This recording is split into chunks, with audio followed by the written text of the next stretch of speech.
اس کو انڈرمائن کر رہے ہیں، اس کو وہ نیچا دکھا رہے ہیں۔ اور مقدس پالوس رسول نے کہا ہے کہ مقدس تیموتھیوس اپنی کلیسیا میں لفظی تکرار کو کنٹرول کر، کیونکہ اس سے کچھ حاصل نہیں ہوگا بلکہ اس سے سننے والے بگڑ جاتے ہیں۔ پھر اس کے بعد 15ویں آیت، اپنے آپ کو خدا کے سامنے مقبول اور ایسے کام کرنے والے کی طرح پیش کرنے کی کوشش کر جس کو شرمندہ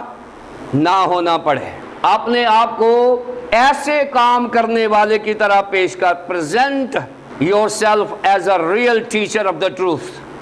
کہ آپ اپنے آپ کو ایک معیاری استاد کے طور پر پیش کریں۔ یہ مقدس پالوس رسول نے تیموتھیوس کو کہا ہے کہ جہاں لفظی تکرار ہو وہاں اس کی حوصلہ شکنی کرنا، لیکن تو اپنے آپ کو ان تمام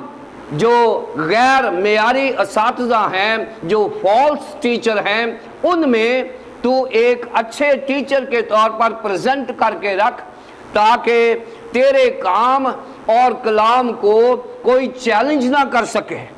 اپنے آپ کو خدا کے سامنے مقبول اور ایسے کام کرنے والے کی طرح پیش کرنے کی کوشش کر کہ جس کو شرمندہ ہونا نہ پڑے۔ یہ دوسرا حکم ہے۔ پہلا حکم تھا مقدس تیموتھیوس کو کہ ان کو یاد دلا کہ وہ گناستی تکرار میں نہ پڑے۔ اب دوسرا حکم ہے مقدس تیموتھیوس کو کہ تو اپنے آپ کو ایک معیاری استاد کے طور پر پیش کر۔ مقدس پالوس رسول یہ کہہ رہے ہیں کہ تیری کلیسیا میں کچھ ایسے اساتذہ ہیں جو گناستی تعلیمات کو فروغ دے رہے ہیں، لیکن تو بائبل کے معیار کی پریچنگ کرنا،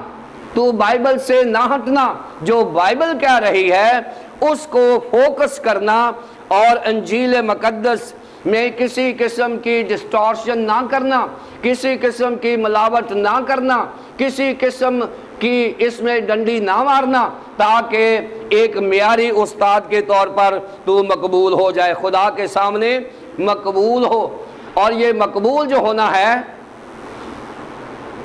یہ پسند آنے کے مترادف ہوتا ہے۔ جب ہم کسی کی نظر میں مقبول ہوتے ہیں تو اس کا مطلب یہ ہے کہ ہم اس کے فضل کو انجوائے کر رہے ہوتے ہیں۔ مقبولیت سے مراد یہ ہے کہ ہم خدا کے فضل کو انجوائے کر رہے ہیں۔ مقبولیت نتیجہ ہے خدا کے فضل کا جو ہم انجوائے کر رہے ہوتے ہیں۔ اگر ہم خدا کی نظر میں مقبول ہیں یا کسی انسان کی نظر میں مقبول ہیں تو وہ انسان ہمارے اوپر مہربان ہو جاتا ہے، کیونکہ ہم اس کی نظروں میں مقبول ہو جاتے ہیں۔ اور خداوند یسوع مسیح کے بارے میں کہا ہوا ہے لوکا کی انجیل میں کہ وہ خدا اور انسان کی نظروں میں مقبول ہوتا گیا۔ مقدس یوحنا اصطباغی کے تعلق سے بھی یہی لکھا ہوا ہے کہ وہ خدا اور انسان کی نظروں میں مقبول ہوتا گیا۔ یہ بائبل کا معیار ہے کہ اگر ہم نے خداوند کے فضل کو انجوائے کرنا ہے تو ہم ایسا کام اور ایسا کلام کریں کہ ہم خدا کی نظر میں مقبول ہوتے جائیں۔ اور یہاں پر لکھا ہے کہ ایسا کام کرنے والے کی طرح پیش کرنے کی کوشش کر۔ اور یہ کوشش کرنا جو ہے اس کے لیے انتہائی ضروری ہے کہ انسان سٹرگل کرے، سٹرائیونگ ہو انسان، سٹرگلنگ ہو انسان۔ اب ہاتھ پر ہاتھ رکھ کے بیٹھ کر ایمان کو ایکسرسائز کرنا یہ کوئی مسیحیت نہیں ہے۔ ہاتھوں پر ہاتھ رکھ کے بیٹھ جانا اور کہنا میں بہت اچھا کرسچن ہوں، یہ کوئی مسیحیت نہیں ہے۔ ہمیں مقبولیت کے لیے جو بھی ایفرٹس کرنی پڑے، ہمیں سٹڈیز کرنا ہے، ایمان کو ایکسرسائز کرنا ہے، انجیل کی بشارت کرنی ہے، یہ محنت کر کے ہم نے خدا کی نظر میں مقبول ہونا ہے۔ اور ہم نے کوشش کرنی ہے، ایسی کوشش کہ جب ہم خدا کے حضور حاضر ہوں گے تو ہمیں وہاں شرمندگی نہ ہو۔ اب یہ تھوڑا سا اور میں اس کو بیان کرنا چاہتا ہوں یہ جب ہم کسی کی نظروں میں مقبول ہوتے ہیں تو اس میں 3 السٹریشن یہاں بتائی گئی ہیں کہ ایسے ہے کہ جیسے ایک سونا ہے، خام گولڈ ہے، یعنی ایسا سونا جو صاف نہیں ہوا، اور کسی سونے کو آگ پر تپا کر اس کو اس معیار تک پہنچایا جائے جہاں وہ سونار کی نظروں میں مقبول ہو جائے۔ یہ مقبول ہونے کا یہ بھی ایک مقصد ہے۔ دوسرا مقصد جو مقبول ہونے کا ہے وہ یہ ہے کہ جب کرنسی نوٹ چھپتے ہیں تو مقدس پالوس یہ کہہ رہے ہیں کہ ایسے تو نے مقبول ہونا ہے کہ جیسے کسی بھی ملک میں کرنسی چھپتی ہے تو چھپتے وقت کسی قسم کی کوئی غلطی نہ ہو جائے تاکہ وہ نوٹ جعلی نہ ہو جائے، جیسے ہی نوٹ باہر آئیں تو وہ مقبول ہو جائیں اور ان کی ویلیو ہو۔ یہاں پر بھی یہ لفظ استعمال ہوا ہے یہ مقبول ہونے کے لیے، کیونکہ مقبول ہونے کے لیے جو یونانی زبان کا لفظ ہے وہ ہے ڈوکیموس۔ ڈوکیموس اس کا مطلب ہے ایسا سونا جو سنار کی نظر میں معیاری ہو اور مقبول ہو، ایسی کرنسی جو دنیا میں مقبول ہو۔ اور پھر تیسری بات بتائی ہے کہ ایسا پتھر یا ایسا ہیرا جو کسی انگوٹھی میں نگینے کے طور پر فٹ ہو جائے اس کو مقبول کہتے ہیں، اس کی ویلیو ہو جاتی ہے۔ سو مقبول ہونا جو ہے یہ انتہائی اہم ہے، اس لیے یہاں مقدس پالوس رسول نے زور دیا ہے کہ اپنے آپ کو خداوند کی خدمت کے لیے مقبول ہو جا اور ایسے کام کرنے والے کی طرح پیش کرنے کی کوشش کر کہ جس کو شرمندہ ہونا نہ پڑے۔ یہ انتہائی اہم ہے آج کے لیڈرز کے لیے اور آج کے مسیحیوں کے لیے، آج کے مذہبی رہنماؤں کے لیے۔ مقدس پالوس رسول نے کہا ہے کہ اپنی کلیسیوں میں نمبر 1 لفظی تکرار میں نہ پڑھیں، نمبر 2 کہ وہ اپنے آپ کو ایک معیاری استاد کے طور پر پریزنٹ کریں کہ ان کو خدا کے سامنے اور کلیسیا کے سامنے شرمندہ نہ ہونا پڑے۔ اور تیسرا حکم جو ہے وہ یہ ہے اور جو حق کے کلام کو درستی سے کام میں لاتا ہو، جو حق کے کلام کو درستی سے لاتا ہو، یہ بھی ایک معیار ہے ایک معیاری استاد کا کہ وہ اپنی پوری کوشش کرے، پہلی بات کہ وہ ان کو یاد دلائے، دوسری بات وہ مقبول ہو، تیسری بات وہ کوشش کرے کہ حق کے کلام کو درستی سے کام میں لاتا ہو۔ درستی سے کام میں لاتا ہو یہ پریکٹیکل اپروچ ہے کلام کے پریچ کرنے کی، یعنی بشارت کی۔ یعنی یہ معیار جو آج مقدس پالوس رسول نے خادموں کو دیا ہے، کلام پریچ کرنے کے لیے نہیں دیا بلکہ کلام کو عمل میں لانے کے لیے، کلام پر کام کرنے کے لیے یہ لیڈرز کو چیلنج دیا گیا ہے اور کلیسیاؤں کو چیلنج دیا گیا ہے کہ اگر ہم کلام کو سیکھتے ہیں، سکھاتے ہیں تو کلام کو کام میں درستی سے لانا ہے۔ یہاں پر یہ بیان کیا گیا ہے جو حق کے کلام کو درستی سے کام میں لاتا ہو، یعنی اس کلام کے جو عوامل ہیں وہ لوگوں کو نظر آنے چاہیے۔ یہ ایک چیلنج ہے میرے لیے اور آپ سب کے لیے جو آج مذہبی رہنما ہیں۔ لازمی ہے کہ ہم یہ مقدس پالوس رسول کا 3 فولڈ سٹینڈرڈ جو ہے اس کو غور کریں۔ پہلی بات کہ اپنی کلیسیاؤں میں سوائے کلام مقدس کے کسی قسم کی تکراری سچویشن نہ بننے دیں۔ نمبر 2 کہ کلیسیاؤں میں مقبولیت کا درجہ محفوظ کر کے رکھیں۔ نمبر 3 یہ کوشش کرتے رہیں کہ جو کلام آپ نے سیکھا ہے یا سکھایا ہے وہ ایسا ہو کہ آپ کو شرمندہ نہ ہونا پڑے، وہ آپ کی زندگی میں اور کلیسیائی زندگی میں وہ عمل میں بھی آنا چاہیے۔ اور یہ 3 احکامات ہیں جو 14ویں اور 15ویں آیات میں مقدس پالوس رسول نے دیے ہیں۔ دوسرا حصہ ہے فالس ٹیچر، 16ویں 17ویں اور